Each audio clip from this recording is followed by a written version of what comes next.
Our scripture lesson can be found on today, Mark 5, starting with the 35th verse. And we're going to end with the 40th verse. While he was still speaking, there came from the ruler's house some who said, "Your daughter is dead. Why trouble the teacher any further?" But ignoring what they said, Jesus said to the ruler of the synagogue, "Do not fear, only believe." And he believed no one, and he allowed no one to follow him except Peter and James and John, the brother of James. When they came to the house of the ruler of the synagogue, he saw a tumult and people weeping and wailing loudly. And when he had entered, he said to them, "Why do you make a tumult and weep? The child is not dead, but sleeping." And they laughed at him. But he put them all outside and took the child's father and mother and those who were with him and went in where the child was. Put out your fears. Put out your fears. If you want to fly, you have to give up the things that weigh you down. Song of Solomon by Toni Morrison. Recently, I visited New York City, and it had been over 10 years since my last visit. I left Atlanta with one agenda, and that was to take in as much art as possible during my stay. I booked several plays and had my sights on many art galleries. I was ready to do New York City. Normally, I would have booked my lodging in the heart of the city, but this time I want to be because normally I want to be in the middle of the action. But this time I stayed on Roosevelt Island, just across the East River. The hotel sits on the banks of the river. Upon arriving, I was drawn to the water and the easy laid back vibe of the community. I wondered to myself, am I in New York City? The hotel, I dropped my bags, changed, and was ready to meet the day. Now, like many visitors, I had to figure out my transportation. I was convinced to take the train everywhere as much as possible, and I did, from the airport to the hotel. But I read about this Roosevelt Island tram. This takes you over the East River into Manhattan. I saw the tram, and it was transporting people back and forth, but I wanted to go, but I'm afraid of heights. I do not like to walk across bridges or go up high in a building or look down out on something that's very high. I do not like cabins in mountains. I have a serious fear of heights. So I knew the train was not for me. So I looked up and I said to myself, what are you afraid of? How long are you going to be held hostage to this? If not now, then when will you challenge this fear? I tried my best to silence those questions as I approached the train station.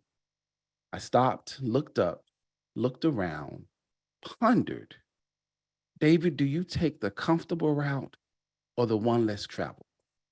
I stood there and felt my anxiety go up 1000%, frightened, frozen, and fearful. Matthew, Mark, Luke, and John gives us the life of Jesus, the teaching of Jesus, the miracles of Jesus, the discourses of Jesus. They talk about his relationships with his disciples, his healings, and so much more. If you want to know about Jesus, you will find his stories in the Gospels. Mark is the second book of the four Gospels, and scholars believe chronologically Mark precedes Matthew. Mark gives us this imagery of Jesus. Mark shows us more about what Jesus is doing, more so than what he says. So Mark is what I consider a fast-paced book. It's upbeat. And matter of fact, it is the shortest of all the Gospels. If you want to know the activities of Jesus or his itinerary or his calendar, look at Mark. Mark takes us immediately into Jesus' public ministry. It opens with this, this is my beloved son who I am well pleased. And immediately Jesus starts working. Jesus is working. Jesus is on the move. We find Jesus in Mark 5 busy working. Jesus, early in the text, heals a man from the Gerasenes whose life had been tormented with illness, and he was healed. Jesus tells the man to go home and tell your friends how much the Lord has done for you. Jesus then crosses over and encounters Jairus, who begged Jesus repeatedly to come to his house because his daughter is near death. And Jesus decides to go with him. On the way, a woman with the issue of blood touches his garment, and she was made whole. And then Jesus asks, "Who touched me?" And the woman confessed it was her. And Jesus said, "It is your faith that has made you whole." Jesus continues to make his way to Jairus' house when the word comes that the little girl, the daughter of the synagogue leader, has died. Jesus says to the leader, "Do not be afraid, only believe." That's the message for today. Do not be afraid. Fear, according to psychologists, is not a negative emotion, but rather an important emotion that informs us of dangers physically and also emotionally. And sometimes our fears are real, and sometimes they are imagined. Fear, alarm, panic, terror, fright, dread. These are some of the synonyms that are associated with fear. So my first question today is, what is fear trying to inform us? What information is trying to come through when we are afraid? Are we in the right frame of mind to speak to the fear? In other words, what is your relationship to fear? Does it drive your decisions or do you drive them? If we ask fear the right questions, perhaps we can get some powerful truths. Questions can help us go within. Questions can help us self reflect. If we allow it, it can help us tap into our true belief systems. What is your belief on today? Jesus told the man, "Do not be afraid, only believe." Jesus asks a father whose daughter has been pronounced dead to not fear. Here's what I found most interesting about the text, and that when Jesus arrived, the people were grieving and crying such a high level. It was so much noise, chaos, commotion, the cries and pleas of loved ones who are experiencing a loss is expected. And Jesus asks, "Why are you making so much noise? She is not dead. She's alive. She's just sleeping." And they laughed at him. So, in other words, they dismissed him. Perhaps I would have given Jesus myself a strong side eye. But Jesus then does something that I have never seen in the text. Jesus then puts them out the house. So, my question to you today: who and what do you need to put out today? What are the distractions? And when you're trying to do something great and something grand and something meaningful, when do you get rid of them? If you want to move out of your fear on today, make an inventory of what needs to go in order for you to overcome them. If you are spending too much time on social media, put it out.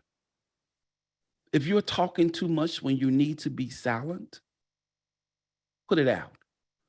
If you find yourself making excuses, over and over again, put it out. If you are stuck in that same story, that same treadmill of that story, put it out. If you're playing small when God has created you to play big, put it out. Jesus gives you permission on today to put whatever needs to go out. So, what needs to emerge and what is life giving and life affirming can come and show up. So, we have to make space today for the miracles. We have to make space for the miraculous. We have to make space for us.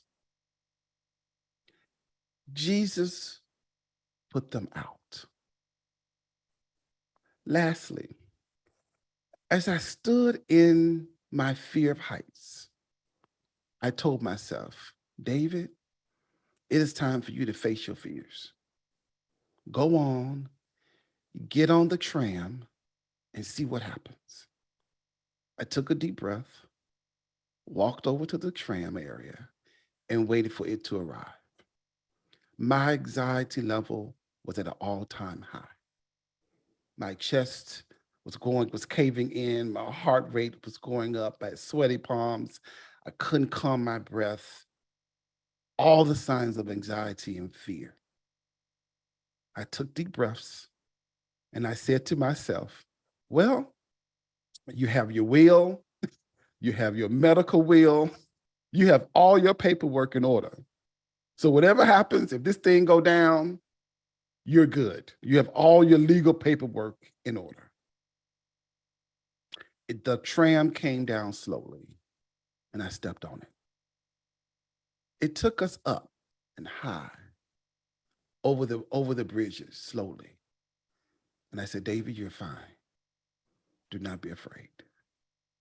And because I took that journey, I took the tram thereafter every day, looking down, up, and around.